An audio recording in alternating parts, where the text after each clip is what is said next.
काल चक्र 365 के धारावाहिक खबर खनिज माफिया के पर्दाफाश का तीसरे एपिसोड में आपका स्वागत है। हमारा यह कड़वी सच्चाई उन नापाक इरादे वाले चंद गिने चुने संबंधित विभागीय अधिकारी एवं जनप्रतिनिधियों के लिए है जो खाते तो छत्तीसगढ़ का है लेकिन साथ बेईमानों का देते हैं। जी हाँ, हमारी यह बातें चंद नापाक लोगों को कड़वी जरूर लग रही होगी, लेकिन मान्यवर महोदय, काल चक्र 365 की परिभाषा आप जैसे नापाक इंसानों के लिए यही उचित रहेगा।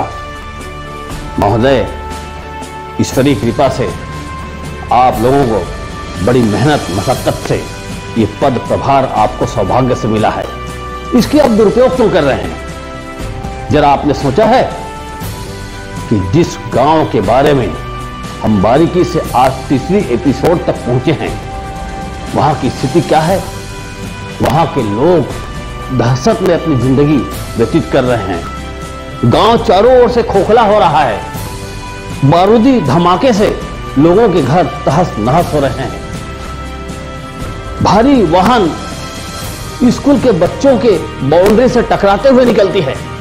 स्कूल के बच्चे डरे सहमे पढ़ाई कर रहे हैं। और तो और इस तीसरी एपिसोड में देखिए कि किस प्रकार से एक और बांध और एक और गांव, दोनों के बीच में ये खदान दिन रात ब्लास्टिंग कर रहे हैं, खुदाई कर रहे हैं। जरा आपने सोचा कि आने वाले समय में ये भयंकर बेहिसाब खुदाई से कहीं बांध टूट ना जाए और बांधों में क्रैक आनी चालू हो गई है। आप खुद जाकर के देखिए। आप संबंधित अगर आप विभाग के अगर अधिकारी हैं, आला अफसर हैं, क्षेत्र के जनप्रतिनिधि हैं, तो गौर फरमाए जाकर के देखें वाकई में क्या स्थिति में वहां के लोग जीवन यापन कर रहे हैं।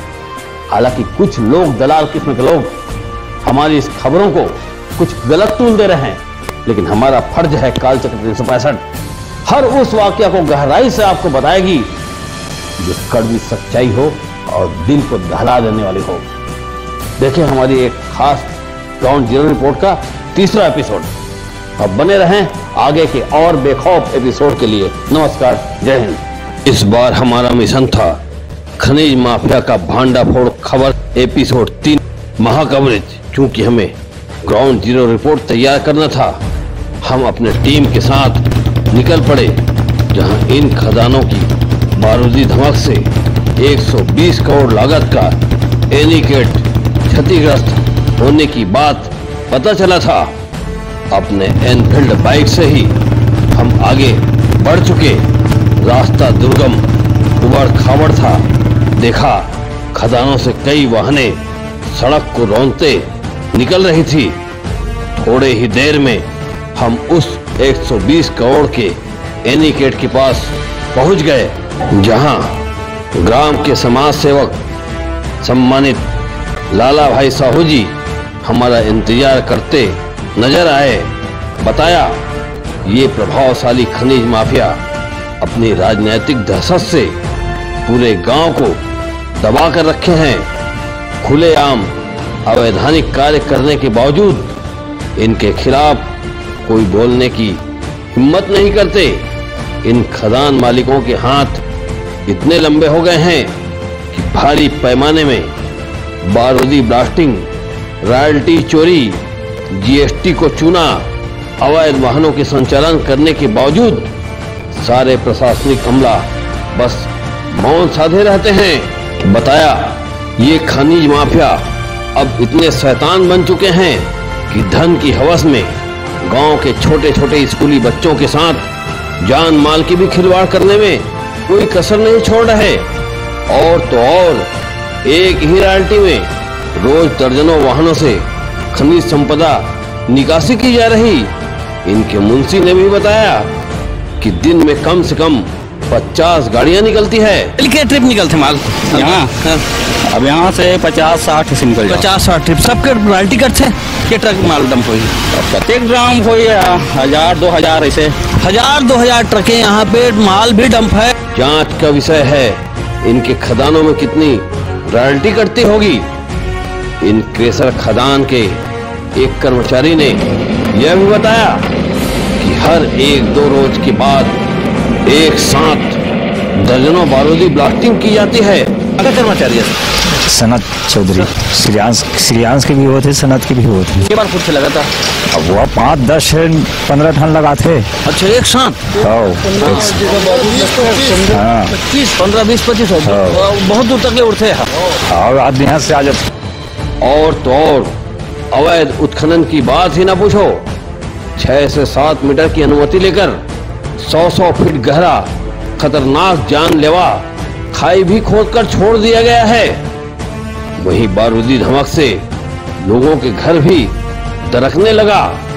कई लोग तो विस्फोट के वक्त डरे सहमे घर से ही बाहर भागने की बात बताई। जब घर का खिड़की दरवाजा हलता है, जी उससे कंपन से घर का दरवाजा हलता है तो छत उधर जाता है, पूरा छत का पूरा टूट जाता है। वहाँ हमारा पुराना घर है जो पूरा फंसक गया है। नजदीक खदान है। कभी भी हमारे घर हमन मन ऊपर छत गिर जाही, मर जाबो की के सोते रखते उठ के दोपहर में भागन भैया हमन। अंदर ही अंदर मानव विनाश की सुरंगे बनने में पूरी बस्ती को खोखला कर चुका, जो कभी भी विशाल भूकंप का विकराल रूप धारण कर सकता है। वहीं इन खदानों के प्रदूषण से सैकड़ों एकड़ कृषि भूमि बंजर होने लगी। क्षेत्र का वाटर लेवल समाप्ति की कगार में आ चुका। अब इस तीसरी एपिसोड में जो हम बताने जा रहे हैं वो प्रशासन को ठेंगा दिखाने से कम नहीं, जिसकी खतरा से बस तबाही ही तबाही के सिवाय और कुछ नहीं। महानदी में बना 120 करोड़ के पेयजल योजना में बने बांध से लगा बड़ी बड़ी खदानें दिन रात संचालित हो रही है।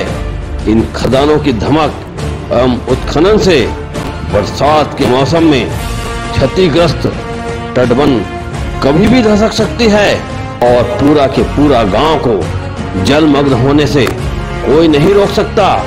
उसमें होने वाली भारी जन हानि के जवाबदार आखिर कौन होगा? देखिए हमारी सच का आईना का ग्राउंड जीरो रिपोर्ट। इस स्थान पर हम खड़े हैं, ये एक एनीकट है। यहाँ तकरीबन 120 करोड़ का निर्माण हो चुका है एनीकट, और उस एनीकट को किस प्रकार से क्षति हो रहा है आप देख सकते हैं। ये एनीकट है, यहाँ पे 2 बड़े बड़े जो इंटरवेल देख रहे हैं, एक ये पहला यहाँ से नयापाड़ा नगर को यहाँ पे पूरी पेयजल सप्लाई होती है, और ये आप जो दूसरा देख रहे हैं वो अभनपुर क्षेत्र को पूरा पेयजल सप्लाई होती है। ये तकरीबन 120 करोड़ के लागत का है। इस पर भी किस प्रकार से यहाँ के खदानों से काफी नुकसान हो रहा है। हम यहाँ के निवासी भाई लाला भाई से बात करने। लाला भाई बताएंगे कि यहाँ पहले भी खदानें चलती थी, क्यों ये बंद है? यहाँ का कम से कम 8-9 खदान को, सरकारी खदानों को कलेक्टर रायपुर M के राउत साहब ने एनीकट बनने के बाद ब्लास्टिंग का खतरा के नाम से एनीकट ध्वस्त हो जाएगा, नुकसान न पहुंचेगा कि यहाँ 8-9 सरकारी खदानों को कलेक्टर रायपुर ने बंद कर दिया। तकरीबन कब की बात है? ये करीब 6-7 साल पहले बंद। 6-7 साल पहले की बात है। अभी और खदानें चल रही है, उसके बाद क्या करना है? उसके प्राइवेट खदान चल रहा है, वो भी ज्यादा दूर नहीं है, डैम से ज्यादा दूर की नहीं है उनको भी। वो तो एक खदान जो कविता चौधरी का जो खदान है वो तो बिल्कुल माने हमारा जो पिचिंग है एनीकट का पिचिंग है उससे बिल्कुल लगा हुआ है। अच्छा, देख रहे हैं, देखिए अभी ग्रामवासी ने बताया है कि यहाँ पे आज से 5-6 साल पहले इस डैम को नुकसान ना हो करके जितनी सरकारी खदानें थी सबको बंद करवा दिया गया। ये एरिया आप देख सकते हैं, यहाँ पे सरकारी खदानें थी, लेकिन दुर्भाग्य की बात है अभी भाई साहब ने बताया है कि वो थोड़ी दूर में आप देख रहे हैं जो बिल्कुल ये पिचिंग से लगा हुआ है वो किसी निजी खदान है, उसको बंद नहीं किया करवाया गया है। वास्तव में आप क्या चाहते हैं, उस खदान के बारे में क्या चाहते हैं? वहाँ बहुत डायनामाइट ब्लास्टिंग बहुत हेवी होता है। किस प्रकार से होता है? इससे एक साथ 20-25 ब्लास्टिंग 7 फीट 8 फीट करके होल करके इलेक्ट्रॉनिक शार द्वारा ब्लास्टिंग किया जाता है, जिससे क्या नुकसान? घर का खिड़की दरवाजा कंपन से हिल जाता है, पूरा घर का दरार पड़ रहा है। और इस जो एनीकट जो बना हुआ है इसमें भी कोई प्रभाव पड़ रहा है? वो तो पड़ना ही स्वाभाविक है। जब घर का खिड़की दरवाजा हलता है, उससे कंपन से घर का दरवाजा हलता है तो वो तो एनीकट का अंदर ही माने कमजोर हो रहा है, घर भी कमजोर हो रहा है, यहाँ का ये भी कमजोर हो रहा है, एनीकट भी कमजोर हो रहा है। वो तो घर कमजोर हो रहा है, एनीकट में प्रभाव पड़ रहा है। तकरीबन लागत कितने की बनी होगी? ये 120 करोड़ रुपए से बना है। रमन सिंह जब सरकार में था बनाएंगे। तो यहाँ के पेयजल की व्यवस्था और इसमें क्या धनेश साहू के प्रयास से बना था। ये पहले डैम ऊपर में पास हुआ था, लेकिन सब ये खदान ठेकेदारों के मिली भगत से ये डैम नीचे आ गया। राजनीतिक दबाव, खदान वालों के दबाव कारण ये डैम नीचे आ गया। ये डैम ऊपर में बनना था, ऊपर से बनने से क्या पानी पूरा पहुंच जाता उधर। और ये हमारे गाँव का जो निस्तारी है दुनिया का, वो मानने सही सलामत रहता, लेकिन यहाँ के दबाव में पैसे का गोलमाल करके खदान डैम को नीचे लाया गया। अच्छा, गांव के चारों तरफ मैंने देखा है यहाँ पे खदानें हैं। वो तो भूकंप दरवाजा हलता है, वो दरवाजा का कंपन होता है, हलता है बिल्कुल, छत तो दीवार दरार पड़ रहा है वो। देखिए कितनी बड़ी बात है। महोदय बताएंगे कि इस जो ब्लास्टिंग होता है, खदानों में जो ब्लास्टिंग होती है, उसके प्रभाव से क्या पानी में कोई प्रभाव पड़ सकता है, पेयजल में? आइए आपको मैं अपने साथ ले चलता हूँ। चलिए आइए। शासन के आंखों में किस प्रकार से धूल झोंका जा रहा है और यहाँ पे चंद पैसे की लालच में यहाँ पे खदान मालिकों द्वारा, प्राइवेट निजी खदान मालिकों द्वारा किस प्रकार से यहाँ पे भयंकर दुर्घटनाजनक स्थिति बनाई जा चुकी है, उसके बारे में आपको दिखाना चाहते हैं। हम पहुंच चुके हैं दुलना के उस एनीकेट में जो आज से तकरीबन 8-10 साल पहले तकरीबन 120 करोड़ की लागत से बनाया गया था। पेयजल की पूर्ति के लिए 2 जगह पानी सप्लाई हो रही है। एक ये जो देख रहे हैं, ये इंटेक वेल जो है, ये नया पारा के लिए सप्लाई होती है, गोबरा नवा पारा। और वो जो आप दूर साइड में जो देख रहे हैं, वो अभनपुर क्षेत्र के लिए सप्लाई होता है, पेयजल सप्लाई होता है। ये देखिए, ये यहाँ का जल आवर्धन योजना का ये स्ट्रक्चर आप सामने में देख रहे हैं। जैसे वो ग्रामवासी ने बताया कि यहाँ पे 120 करोड़ की लागत से इस स्टाफ डैम का निर्माण किया गया है, जिसका उद्देश्य पास में जुड़े गोबरा नवापारा नगर पालिका स्वास्थ्य वर्धन योजना के अंतर्गत पेयजल सप्लाई होता है गोबरा नवापारा में। दूसरा इंटरवेल वो बना है जहाँ से अभनपुर पंचायत के लिए वहाँ से पेयजल सप्लाई होता है। अब आप ये नज़ारा देखिए कि ये एनीकट है और एनीकट में पानी का क्या दशा है। देखिए यहाँ पानी पूरा ब्लॉक हो चुका है। यहाँ पे ये सब फैक्ट्रियों में जो बम की जो इन लोग बारूद का जो ब्लास्टिंग कर रहे हैं और दिन रात जो है क्रशर का जो धूल गर्दा उड़ रहा है, यहाँ पे सैकड़ों गाड़ी मोटर चल रही है। देखिए यहाँ पे उनके सब चलते ये देखिए कि ये पेयजल आवर्धन योजना का ये हाल हो चुका है। देखिए आप इस पानी को लोग पीने में इस्तेमाल कर रहे हैं। मैं तो नगर पालिका परिषद के अध्यक्ष से इसी माध्यम से मैं बोलना चाहूँगा कि कृपया आकर एक बार झांक कर देखें कि हमारे जो गोबरा नवापारा के नगर वासी है वो किस तरह का पानी पी रहे हैं। ये देखिए लोगों के स्वास्थ्य के साथ कैसा खिलवाड़ हो रहा है। दूसरी चीज़ आपको जानकारी देना चाहूँगा कि जैसे ग्रामवासी बताते 120 करोड़ की लागत से ये बना है। बारूद की झटके से आए दिन मैं ग्रामीणों के साथ में आया हुआ था तो जानकारी मिली कि ये जो है आए दिन जैसे ही वहाँ ब्लास्टिंग होती है वहाँ के क्रशर में, तो ये जो है बोल्डर जो है दरक के गिरते हैं। दूसरा ग्रामवासियों को एक स्वर से कह रहा है कि महोदय आप जाके देखिए कि 120 करोड़ का जो ये जो आपका एनीकट बना हुआ है वो उसी ब्लास्टिंग के चलते जगह जगह दरार आ गई है। यहाँ पे आप लोग की ड्यूटी रहती है ना, तो यहाँ पे ब्लास्टिंग होता है तो धनक यहाँ पे आवाज आती है कि नहीं आती? हाँ, वाइब्रेशन तो आता है, बहुत वाइब्रेशन आता है। मतलब देखिए बता रहे हैं यहाँ पे कर्मचारी भी बता रहे हैं कि ब्लास्टिंग कितना होता है लगातार जब होता है वो तो एक साथ पता नहीं कितना फुटता है, धड़ाधड़ लोग फुटते रहते हैं। कंपन यहाँ तक आती है? कंपन पहले होता है उसके बाद आवाज आता है। इससे इनके गुणवत्ता में भी तो फर्क पड़ता होगा? हाँ वो तो है। दिन भर में कितना पानी सप्लाई हो जाता होगा? आइडिया 22 घंटा रेगुलर चलता है। तो पानी यहीं से लेते हैं?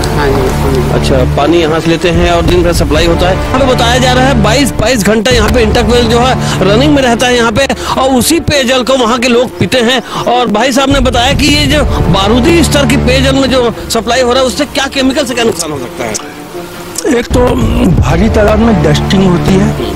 ये एक बार में 15-20 ब्लास्ट जो है बारूद के एक साथ करते हैं।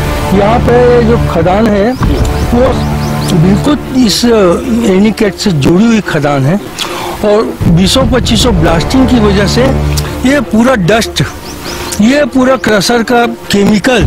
देखिए बता दें कि ये जो है डैम का जो बॉर्डर है यहीं से लगा हुआ वो खदान है और उस खदान के ब्लास्टिंग से भयंकर यहाँ पे वाइब्रेशन होता है। लाला भैया बताएंगे कि वो किनका खदान है और क्या उससे नुकसान होता है? वो क्या है, कविता चौधरी सना, उसके पति सनत चौधरी का खदान है वो। और कितनी गहराई तक इन लोग खोदाई करते होंगे? ये तो माने मौत का कुआं बना चुके हैं, माइनिंग नियमों को ताक में रख कर ये लोग कुआं बना चुके हैं, मौत का खाई बन गया है वो। यहाँ पे अधिकारी और जांच वांच में आते हैं, लेकिन क्या है, आते हैं लेकिन वो बारूद फूटते नहीं पाएगा लिखते हैं, तो वो आएगा थोड़ी बारूद फूटेगा तब भी नहीं, बारूद फूटते नहीं। जिस दिन वो आते हैं उस दिन बारूद नहीं फोड़ा जाता है, तभी वो अपने रिपोर्ट में लिख देता है कि बारूद फूटते नहीं पाएगा है। देखिए कितनी बड़ी मिली भगत बताई बन जा रही है। यहाँ पे अधिकारी जांच में जरूर आते हैं, लेकिन दुर्भाग्य की बात है उसको यहाँ पे कुछ दिखाई नहीं देता। आइए चले आपको और आगे दिखाते हैं कि किस प्रकार से यहाँ पे बॉर्डर से लगा हुआ इस डैम से 120 करोड़ की लागत के डैम से लगा हुआ यहाँ पे खदान चिपका हुआ है, उसको भी दिखाएंगे। दूसरी बात आदरणीय जैन साहब बताएंगे कि ये जो नुकसान जो हुआ है, ये जो पत्थरें उखड़ी हुई, क्या क्या कहते हैं इसके बारे में? मैं तो कायदे से इन खदान मालिकों से, क्रशर मशीन के मालिकों से स्पष्ट रूप में मैं प्रशासन से चाहूँगा कि इसकी जो भरपाई है, वो जो क्रशर मशीन जो चला रहे हैं, बारूदी धमाका कर रहे हैं, उसकी भरपाई जो उनसे वसूलना चाहिए। देखिए इतनी बड़ी महत्वाकांक्षी योजना का हाल देखिए,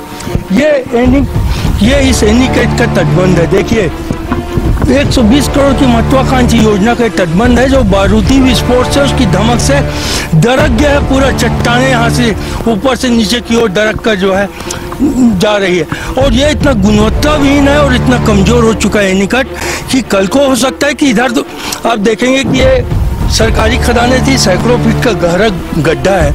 यहाँ इतना अभी गर्मी के दिन में इतना सारा जल भराव दिख रहा है, बरसात के दिनों में ये सारा पानी जो है यहाँ लबालब पूरा गांव लगभग जो है पानी से डूब जाता है, गिर जाता है टापू की तरह।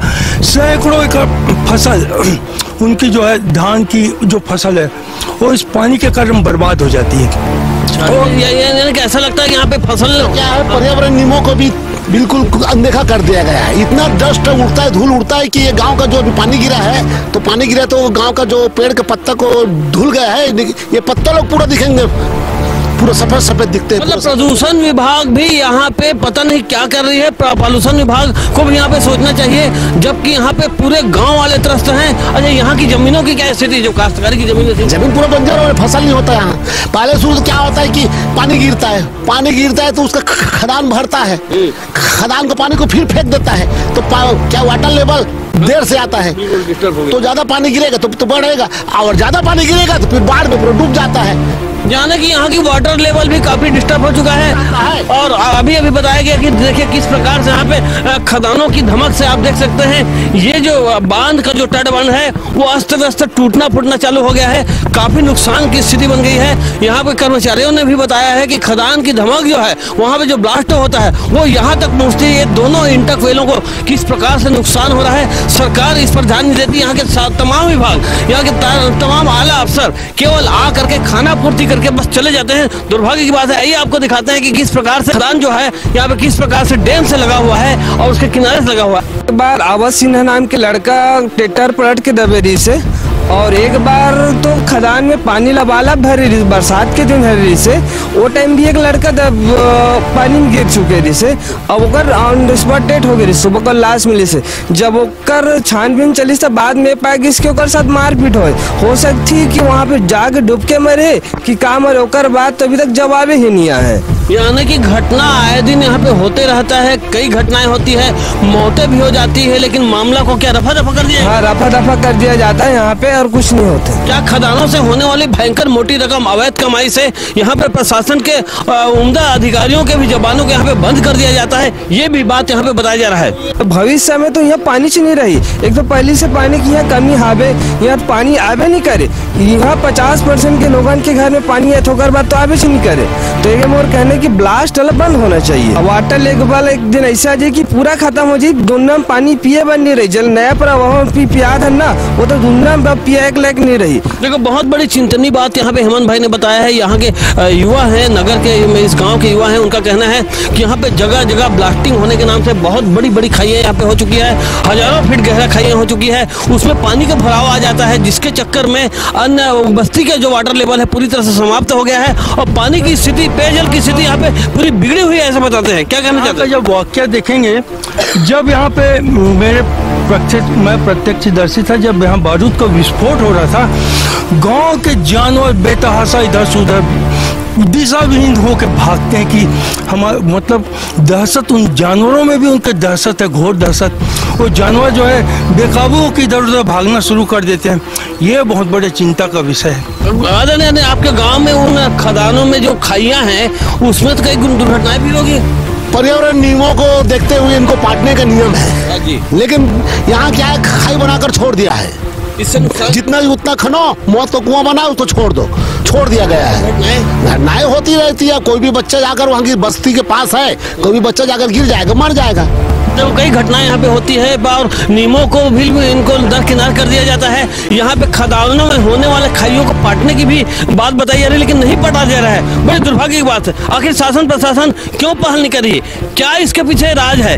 क्या उनको बहुत बड़ी मोटी रकम यहाँ से विदाई में मिलती होगी? ये सारी बातें प्रश्नवाचक चिन्ह है। माननीय महोदय, माननीय माइनिंग विभाग के अधिकारी महोदय, आखिर ऐसा हो क्यों रहा है? क्या मोटी रकम आपके जेबों तक, आपके थैलियों तक, आपके अलमारियों तक पहुँच जाती है? अगर नहीं पहुंचती है तो इस पर आप कार्रवाई करें।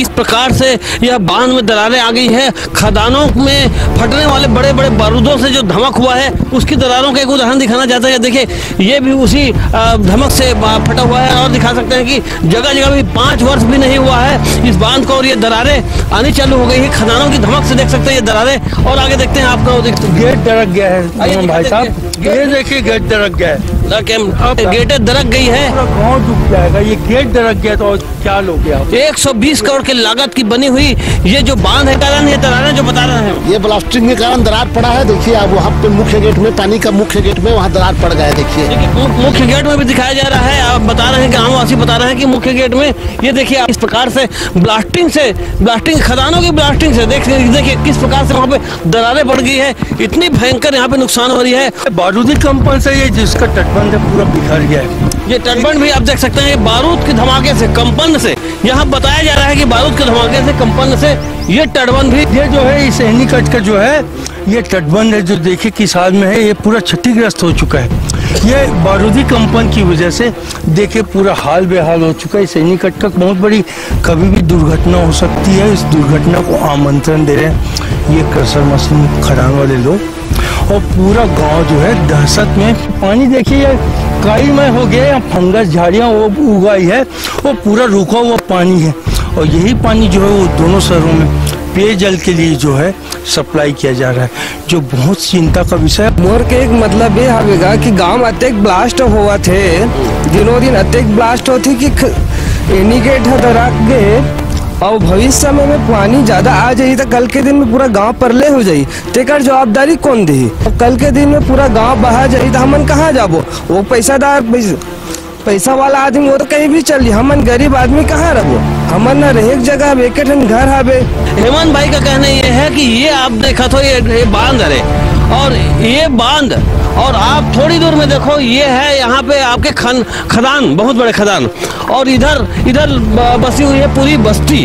और अगर बरसात के मौसम में, क्यों हेमंत भाई, बरसात के मौसम में ये डैम है, बांध लबालब भरे बहुत पानी आ जाती, यहाँ गए तो आए पूरा खदान तक पूरा पानी जाते, यहाँ तक पूरा पानी चले जाते। और धोखाधड़ी से मान लो दरार होकर के फूट जाए कहा है। अभी दिन में तो धीरे धीरे हुआ थे, कल के दिन में बहुत बड़े दरार आ जाइए और फिर पानी एक बेग आ जाए तो फिर कहाँ भाई? पूरा फिर बस्ती में चले जाइए तो फिर कैसे करिए? देखो चारों तरफ से एक तो खदानों का यहाँ पे मार है और दूसरी ओर आप देख सकते हैं यहाँ पे बहुत बड़ा बांध है जो बरसात के सीजन में ये लबालब भरा रहता है। और यहाँ के गांव वालों को कहना है कि उनकी धमक से, खदान की धमक से, उनकी ब्लास्टिंग से अगर ये टूट जाता है तो पूरी की पूरी गांव यहाँ पे बढ़ सकती है, जिसके जवाबदार आखिर कौन होगा? ये बहुत बड़े प्रश्नवाचक चिन्ह है। माननीय मुख्यमंत्री महोदय जरा गौर फरमाएं कि इस प्रकार से अवैधानिक रूप से चल रही इन खदानों पर अंकुश लगाएं और गांव को सुरक्षित करने के लिए पहल करें। और घर का अगर दीवार और छत गिर गया तो उसका जवाबदार कौन रहेगा? देखिए कितनी बड़ी बात बता रहे हैं, गांव वाले भी आक्रोशित हो चुके हैं। यहाँ पे बारूदी धमक से, यहाँ के खदानों की बारूदी धमक से, जबकि परमिशन भी नहीं बताते हैं, उससे उनके गांव की छतें दरकनी चालू हो गई है। और काफी आक्रोश के वातावरण में आपसे बिल्कुल यही मांग करना चाहते हैं कि या तो खदान बंद हो या बारूद की धमाका बंद हो। दूसरी चीज ये कहना चाहूँगा मैं, ग्रामवासी जब अपने घर में दोपहर को आराम करते हैं तो जब यहाँ बारूद का जब विस्फोट होता है 15-20 ब्लास्ट, तो ग्रामीण दहशत में अपने कमरे को छोड़ के आंगन और बाहर निकल जाते हैं कि कहीं ये छत या दीवार दरक गई तो क्या हाल होगा। दूसरे आपको ये बताना चाहूँगा कि बड़े तो बड़े छोटे छोटे बच्चों का भविष्य अंधकार में है, उनकी जान को 24 घंटे खतरा है। सैकड़ों वाहन, कई टन भरे गिट्टी भरे वाहन जो है इसी गांव के सड़क से गुजरते हैं, जिसके बाजू से स्कूल लगा हुआ है। और सड़क की तो हाल इतना बेहाल है, जगह जगह अभी गर्मी में देखिए बड़े बड़े गड्ढे। यदि कोई हाईवा पलट गया तो ग्रामवासी दब जाएंगे, कुचल जाएंगे। स्कूल के बच्चे दहशत में हैं, उनका स्कूल जाना ना, माता पिता को चिंता रहती है, शिक्षकों को चिंता रहती है कि बच्चे सलामत जा पाएंगे या आ पाएंगे। तो उनके वो वहाँ के हेडमास्टर से जब बात हुई तो उनका कहना था, भैया इनके स्कूल आते समय और स्कूल से जाते के समय हमारी निगरानी में भेजा जाता है, कहीं कोई दुर्घटना घट गई वो आंख मूंद के बैठे हैं और उन लोग को कोई बातों से कोई सरोकार नहीं है कि ग्रामवासी क्या डूब जाएंगे, कि ग्रामवासी दब जाएंगे, कि ग्रामवासी जो है अस्वस्थता का शिकार होकर बीमारियों का घर बन जाएंगे या उनके घरों की दीवार गिर जाए विस्फोट से। उस जो है यहाँ के पंचायत को, प्रशासन को इसका कोई जवाबदारी नहीं। बिल्कुल आपने सही कहा। हमने भी फर्स्ट एपिसोड में आपको दिखाया है कि किस प्रकार से स्कूली बच्चे दहशत में यहाँ पे पढ़ाई करते हैं और उनके स्कूल की दीवार से लगे हुए सैकड़ों गाड़ियां किस प्रकार से चरमराते हुए लोड गाड़ियां निकलती है। इस पर भी सरकार पहल करे और खास करके इस खदान को जो आप देख रहे हैं कि इस डैम से लगा हुआ खदान है, इस पर भी अंकुश लगाया जाए। ये सारी बातें आपको दिखाते हैं कि किस प्रकार से यहाँ पे बिल्कुल डैम से लगा हुआ खदान है। इस 120 करोड़ के लागत का एनीकेट जो काफी नुकसान हो रहा है, वो कैसे नुकसान हो रहा है आपको दिखाते हैं। देखिए हम जहाँ खड़े हैं, ये जो बांध का एक ये किनारा है और उसके दूसरी ओर बिल्कुल देख सकते हैं लगा हुआ यहाँ पे बड़ी बड़ी खदानें चल रही है। ये दुलना गांव में यहाँ बड़ी बड़ी खदानें चल रही हैं, इनकी धमाका ब्लास्टिंग यहाँ हो रहा है। हमारी कैमरा हालांकि इस चीज को कवरेज नहीं कर पाए। देखिए आवाज सुन सकते हैं कि किस प्रकार से यहाँ पे ब्लास्टिंग हो रहा है और उस ब्लास्टिंग की धमक से आप देख सकते हैं कि ये जो है ये डैम काफी क्षतिग्रस्त हो चुका है। बड़े दुर्भाग्य की बात है, आखिर शासन किस प्रकार से इनको अनुमति दी है। एक बांध है और इस बांध में लबालब पानी बरसात के मौसम में भरा रहता है और उस ब्लास्टिंग से यहाँ पे दरारें भी आनी चालू हो गई है और ये किनारे में इसी से लगा हुआ जी इस किनारे से लगा हुआ यहाँ पे आप देख सकते हैं कि बड़ी बड़ी खदानें हैं, ये संचालित हो रही है। काफी मात्रा में हजारों लाखों मीट्रिक टन यहाँ पे मेटल को इकट्ठा किया गया है और ये सारे मेटलों का जहां तक रॉयल्टी भी नहीं है, परमिशन भी नहीं है, बगैर रॉयल्टी के यहाँ पे सेल किया जा रहा है। हम बताएंगे कि इस बांध से क्या नुकसान की संभावना है। नुकसान की संभावना अतः कि हम गिनात ले थक जब। पहली बात है कि ये बांध में पानी भरा रहे थे, बरसात में बहुत ज्यादा आ जाते ये पानी तो। और दूसरा है कि ब्लास्ट अतः हुआ थे कि क्रैक चालू हो गए।